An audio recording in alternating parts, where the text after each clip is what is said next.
사람들과 즐겁게 이야기하고 집에 돌아왔습니다. 근데 갑자기 이상한 생각이 들기 시작합니다. 아까 왜 그런 말을 했지? 괜히 말이 너무 많았나? 그 표정 이상했던 것 같은데. 심한 경우에는 몇 시간 전 대화가 계속 머릿속에서 반복되기도 합니다. 특히 밤이 되면 더 심해집니다.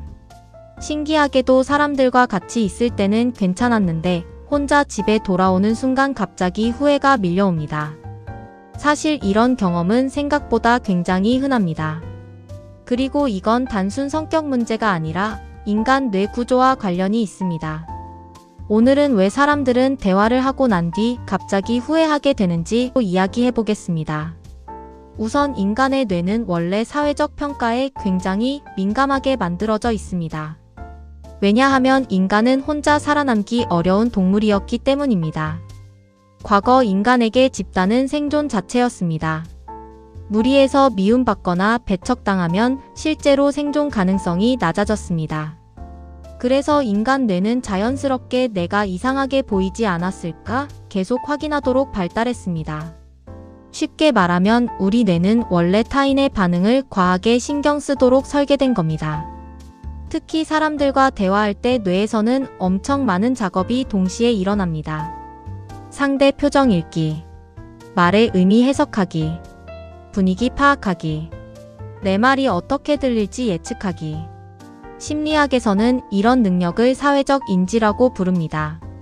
인간 뇌는 생각보다 엄청난 에너지를 사용하면서 대화를 처리합니다. 실제로 사람과 대화한 뒤 피곤해지는 이유 중 하나도 이것입니다. 특히 내향적인 사람들은 이 피로를 더 크게 느끼는 경우가 많습니다. 계속 분위기를 읽고 감정을 조절하기 때문입니다. 그런데 왜 집에 오면 갑자기 후회가 시작될까요? 여기서 중요한 역할을 하는 게 바로 뇌의 기본 모드 네트워크입니다. 영어로는 디폴트 모드 네트워크라고 부릅니다. 이건 사람이 멍 때리거나 혼자 있을 때 활성화되는 뇌 시스템입니다. 흥미로운 건 이 상태에서 뇌가 과거를 복귀하고 미래를 상상하고 인간관계를 분석하기 시작한다는 점입니다. 쉽게 말하면 집에 와서 조용해지는 순간 뇌가 갑자기 아까 했던 대화를 다시 재생하기 시작하는 겁니다. 예를 들어보겠습니다. 친구들과 카페에서 웃으면서 이야기할 때는 괜찮았습니다. 근데 집에 와서 샤워하다 갑자기 떠오릅니다. 아까 내가 너무 오버했나? 그 농담 분위기 싸해졌던 것 같은데. 사실 상대방은 이미 잊어버렸을 가능성이 큽니다. 근데 내 뇌는 계속 반복 재생합니다. 왜냐하면 인간 뇌는 원래 부정적인 기억을 더 강하게 저장하는 경향이 있기 때문입니다. 이걸 부정성 편향이라고 부릅니다. 예를 들어 칭찬 9개를 들어도 비판 1개가 훨씬 오래 기억나는 현상과 비슷합니다. 과거 인간에게는 위험한 정보를 오래 기억하는 게 생존에 유리했기 때문입니다. 그래서 뇌는 혹시 내가 실수한 건 아닐까를 반복 확인하려고 합니다. 그리고 여기서 또 재미있는 현상이 등장합니다. 바로 스포트라이트 효과입니다. 인간은 생각보다 자신이 남들에게 훨씬 크게 기억될 거라고 착각합니다. 예를 들어 여러분이 발표하다 말실수를 했다고 생각해 보겠습니다. 본인은 집에 와서 계속 떠올립니다. 근데 실제로는 대부분 사람들이 그 장면을 거의 기억하지 못합니다. 왜냐하면 다른 사람들도 자기 생각하느라 바쁘기 때문입니다. 실제로 심리학 실험에서도 사람들은 내 실수를 남들이 오래 기억할 것이다 라고 예상했지만 현실은 훨씬 약했습니다. 생각보다 사람들은 우리를 오래 관찰하지 않습니다. 그런데 왜 밤이 되면 이런 생각이 더 심해질까요? 그 이유 중 하나는 밤에는 외부 자극이 줄어들기 때문입니다. 낮에는 일을 하거나 다양한 활동 또는 사람을 만나는 등 계속 자극이 들어옵니다. 근데 밤이 되면 조용해집니다. 그러면 뇌는 내부 생각에 집중하기 시작합니다. 특히 피곤한 상태에서는 감정 조절 기능도 약해집니다. 그래서 밤에는 작은 실수도 더 크게 느껴질 수 있습니다. 실제로 우울감이나 불안감이 밤에 심해지는 이유 중 하나도 이것과 관련 있습니다. 그리고 재미있는 건 완벽하게 말하는 사람이 꼭 호감형은 아니라는 점입니다. 심리학에서는 작은 실수가 오히려 인간적인 매력으로 느껴질 수 있다는 연구도 있습니다. 이걸 실수 효과라고 부르기도 합니다. 즉, 약간의 어색함이나 작은 실수는 오히려 자연스럽게 느껴질 수 있다는 겁니다. 근데 우리 뇌는 그걸 잘 믿지 않습니다. 계속 더 잘했어야 했는데 라고 생각합니다.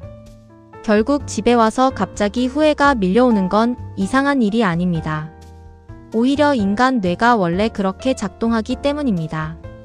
그리고 정말 중요한 건 여러분이 계속 떠올리고 있는 그 장면을 상대방은 거의 기억하지 못할 가능성이 크다는 점입니다. 사람들은 생각보다 우리에게 관심이 적습니다.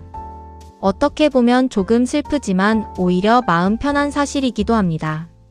그리고 완벽하게 말하는 사람보다 조금 어색하더라도 편하게 이야기하는 사람에게 더 호감을 느끼는 경우도 많습니다. 그러니까 너무 스스로를 검열하지 않아도 괜찮습니다. 조금 민망한 순간이 있었다고 해서 여러분이라는 사람이 이상한 건 아닙니다. 그건 그냥 인간 뇌가 원래 그렇게 반응하도록 만들어져 있기 때문입니다.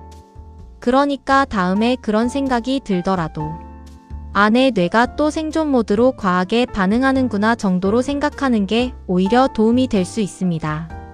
그리고 이런 생각이 계속 반복될 때 실제로 도움이 되는 방법들도 있습니다.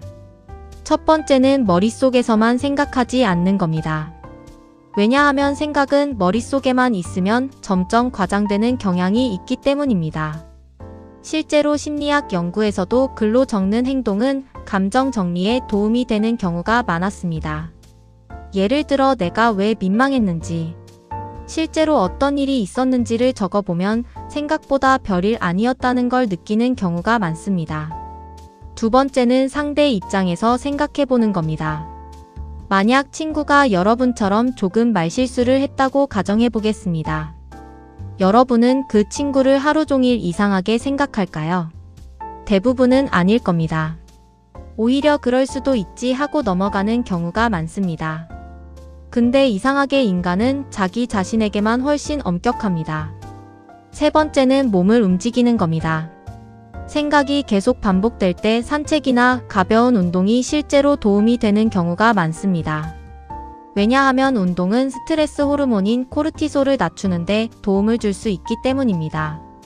특히 계속 같은 생각이 반복될 때는 뇌가 같은 회로를 계속 돌고 있는 상태와 비슷합니다.